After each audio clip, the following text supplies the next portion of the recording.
borcumuz olmadan keçmək niyyətindəyik və çox güman ki, buna nail olacağıq, növbəti ilə maliyyə borcumuz olmadan keçməyə nail olacaq.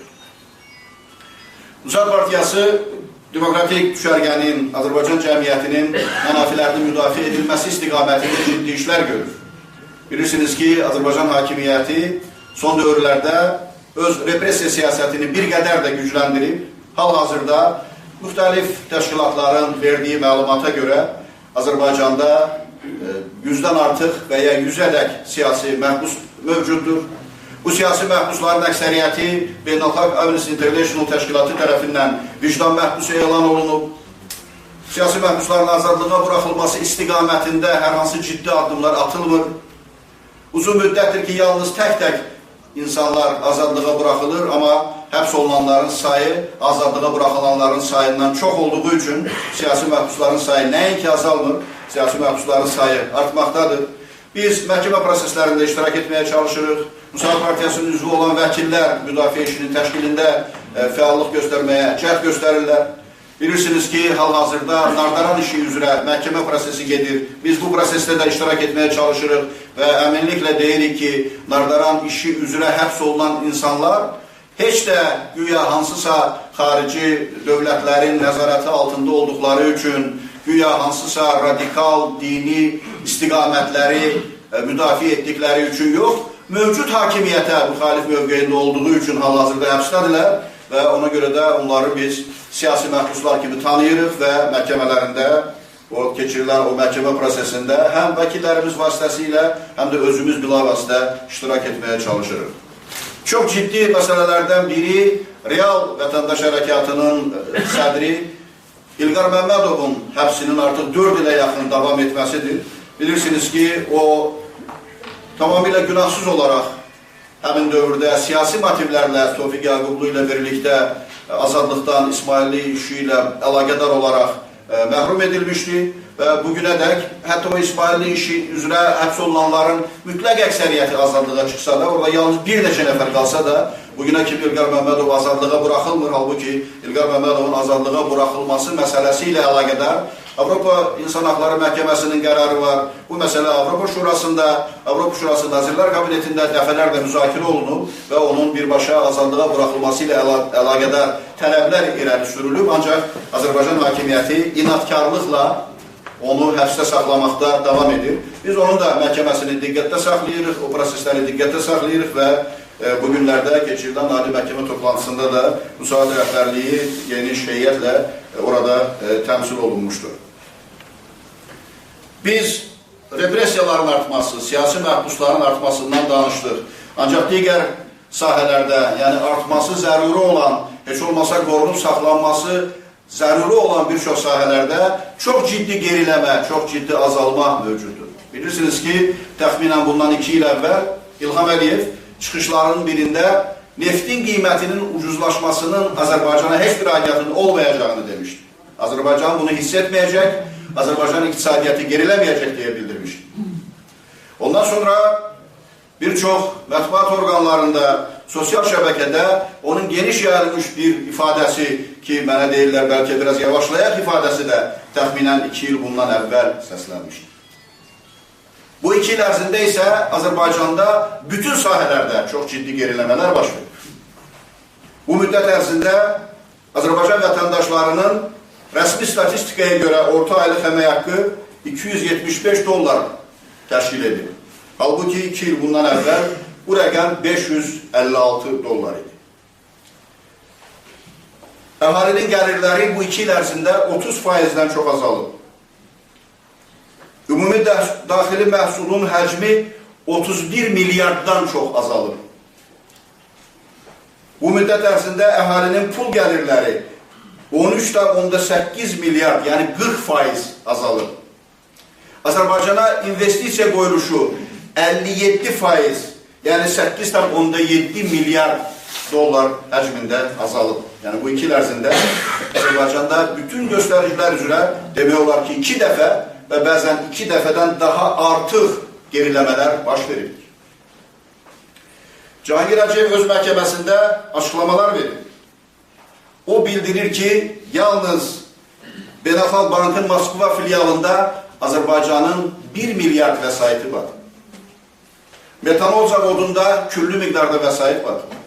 Və onun məhkəmədə verdiyi açıqlamalardan məlum olur ki, yalnız son dövrlərdə Azərbaycanın təxminən 2,3 milyard həcmində, 2,3 milyard dollar həcmində olan vəsaitləri müxtəlif bu sahələrdə ya səriştəsizlikdənmi, ya burada korrupsiya ortağı olduqlarındanmı vəsaitlər batırılıb. Yəni bu Azərbaycan xalqının, Azərbaycan insanlarının, Azərbaycan vətəndaşlarının vəsaitləridir ki, bu vəsaitlərin batması təbii ki, Azərbaycanda iqtisadiyyata ağır zərbə vuran, əhalinin gəlirlərini azalmasına səbəb olan, Azərbaycanda vətəndaşların sosial təminatının həyata keçirilməməsinə səbəb olan hadisələrdir ki, Azərbaycan hakimiyyəti tamamilə bu məsələlərə əhəmiyyət vermir və bu məsələlər müzakirəyə çıxarılmır.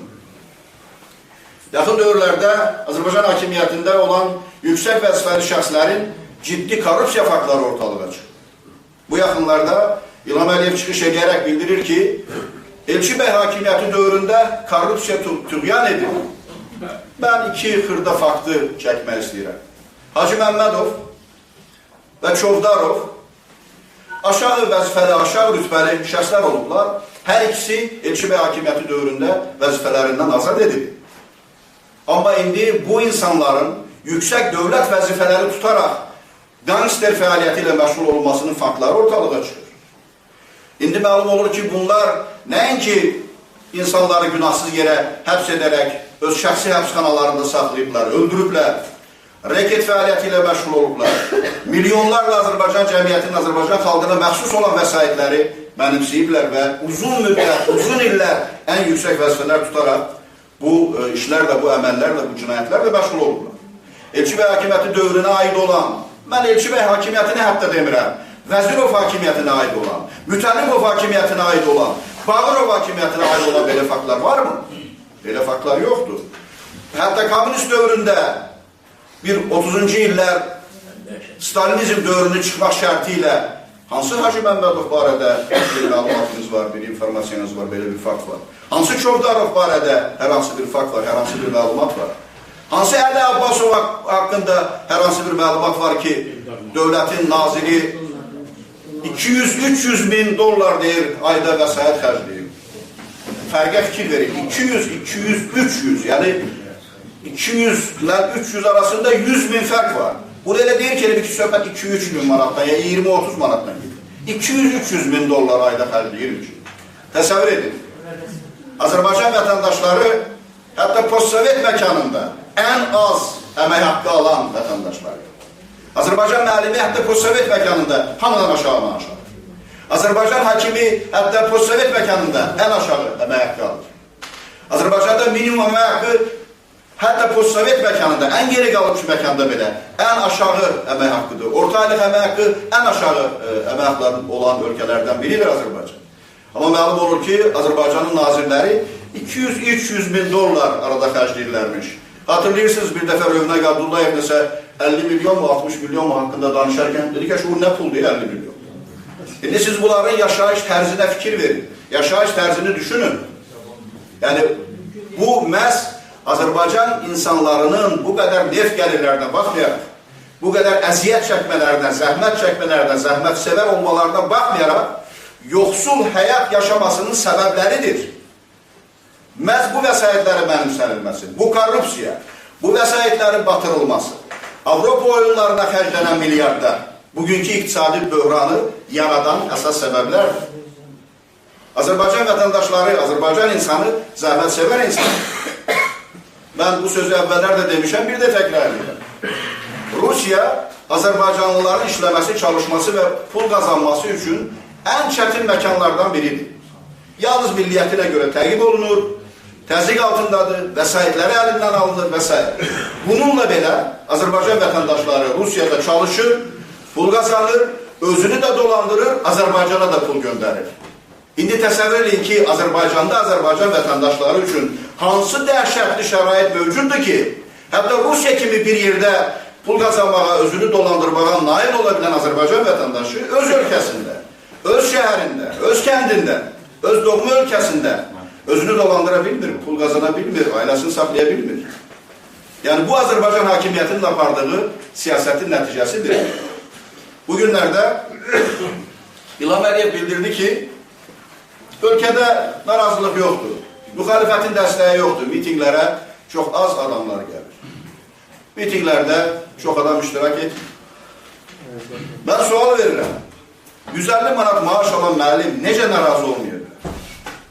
150 manat, 200 manat maaş alan səhiyyə işçisi necə narazı olmuyor?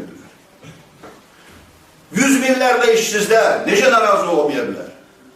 Övladları burada kariyera qula bilmədikləri üçün, yaşaya bilmədikləri üçün çıxıb Rusiyaya, xarici ölkələrə üst tutmağa məcbur olmuş valideynlər necə narazı olmayabilirlər? Burada özlərindən normal bir kariyera qurub, işləyib öz həyatını qura bilməyən gənclər necə narazı olmayabilirlər? Bu narazılıqlar var. Bu narazılıqlar həddən artıqdır.